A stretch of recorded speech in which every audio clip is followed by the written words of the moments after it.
Joining me now are Ernest Opuni, sports analyst and Box Talk UK founder and sports commentator Adi Oladipo. Gentlemen, welcome to the Global Sports Report. Adi, Jose Mourinho rebuking the media there for not showing him enough respect this after what Chelsea claim was overly intrusive behaviour. Does Jose have a point this time?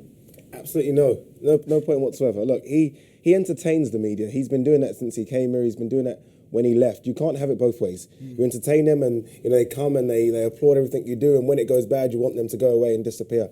It doesn't work like that, Mourinho. I love seeing him. I like seeing this Mourinho, this side of a man that's almost struggling and getting nervous at questions and interviews. A man that's been so cool and calm for so many years is now under pressure. And it's good to see how he copes and how he handles that pressure. So not at all. I feel like he needs to play the media the way he's been playing the media for years and just play them for what they are, which is just media reporters. And they are going to report on every single story, good or bad, and he needs to try to understand that. And the quicker he does, the quicker he moves on and gets Chelsea firing back up the table again. And Ernest, we've seen Jose being caught up in so many controversies this year, from banishing the team doctor to being sanctioned by the FA, being given a huge fine. Has he actually contributed to Chelsea's terrible start? I'm wondering whether it's chicken and egg with this, because he, just as Eddie said, and spot on, I think he's always courted stuff off the field, but the performances on the field kind of allowed that to be the story, the performances. Now that he's actually got a side that's struggling, it seems a bit more frenetic. He's got a bit more irritable. So he's causing a lot more off the field, and at the moment on the field, it's not being counterbalanced for him. So I think, generally speaking, there's a lot of a contributory factor both ways, and it's not helping. I'm not sure which bit's actually going to contribute to helping the other bit to, drop the media bit and performances go up. And Adi, quickly just turning to the match itself, difficult game against West Ham. How do you see this game playing out? I think Chelsea will win. I think West Ham at home haven't been great. It's almost completely contradicts the way they play away. Away, obviously, they beat the likes of City and Liverpool and even Crystal Palace recently. At home, they've lost to the likes of drew with Norwich and lost to teams like that. So I think Chelsea away, they'll probably want to get away from Stamford Bridge for a time being. It's a London derby. I expect Chelsea to win it, also win quite comfortably. I think West Ham at home just aren't the same team that play away. Yeah, an interesting game. Nevertheless, let's talk about another team who are flying as West Ham are. Arsenal, they can go top of the table, Ernest, with victory against Everton in great form. Beat Bayern Munich in the week. Do you expect them to beat Everton today? It feels as though they're starting to get the kind of bounce that they need, actually, and you would expect that the confidence from actually beating Bayern Munich, and I'm not sure many of us would have picked that as a result, bearing in mind what happened in the first couple of group matches for them. That said, I guess one of the things that really could go in their favour is actually the appalling record that Everton have playing away at Arsenal. I think the last time they beat Arsenal away, Kanchelskis scored, so you're parking that in the 1990s. However, Everton aren't in as bad of the kind of form that you might think. I think everyone's thinking of the 3-0 loss to United, but actually prior to that, they've done pretty well. Some resilient draws, they've beaten Chelsea. And so I reckon they're looking to try and bounce back. If Everton were to start strongly tonight, the match becomes very interesting, I think. And with Chelsea struggling, surely this represents Arsenal's best opportunity to win the Premier League title, because Mourinho has almost been Wenger's nemesis ever since he's arrived, hasn't he? Yeah, we say that every season with Arsenal. We could rewind the last 20 years and get to November, and Arsenal play the best football in November, October. It's February where it seems to go wrong. Arsenal playing this kind of football right now are impossible to beat. They play beautiful football. It's when the going gets tough and a few injuries happen, what happens next. And for me, I just don't expect them to win it. I think Man City and Man United are my two favourites, and anything can happen after that. But for me, Arsenal do this every single season. I'm so happy I'm not an Arsenal fan, so I don't have to go through this. But no, I don't expect them to win the league. But you're right, look, Chelsea are their nemesis. But for them, unfortunately, it's not just Chelsea in this league. It's Man City, Man United, even the likes of Liverpool and Tottenham. There's a lot can happen. And so right now, are Arsenal favourites? No. Are they playing very good football? Yes. And that's it, really. Do you agree with Adi's assertion? Arsenal looking good, but they still don't have enough pedigree to win the title? The only thing that I might come back with a second view on is the fact that the slightly soft underbelly for Arsenal defensively seems to be being eradicated. Czech's playing well.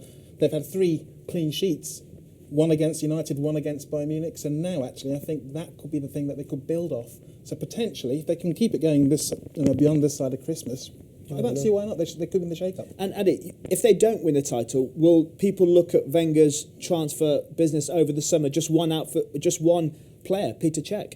Yeah, I think they will. You don't want to kind of make wholesale changes and bring in 4 or 5, but One in Peter Cech is alarming. Arsenal have got money, we know that.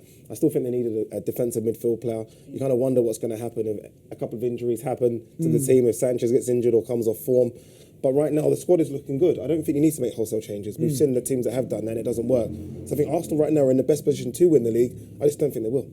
Okay, gentlemen, we'll have plenty more from both of you later in the show. And still with us, we have Ernest Opuni, sports analyst and Box Talk UK founder and sports commentator Adi Oladipo. Let's talk rugby, gentlemen. Ernest, South Africa taking on New Zealand in the first of the semi-finals, the fiercest rivalry in the history of the sport. Where exactly do you think this game will be won or lost? I think what happens in the breakdown is going to be absolutely critical, partly because I think certainly Dupree's is going to be depending upon his forwards rather more than his opposite number, Aaron Smith, and that's going to be quite a critical part of what actually I think is going to decide how the game plays out. In terms of the physical nature of the match, we expect that, but it's going to be quite interesting to see what happens when the ball breaks down, and whoever dominates that, I think, is on the front foot. And Adi, semi-finals are often quite tight, claustrophobic affairs with sort of goal kickers tending to hold sway. Do you expect anything different today?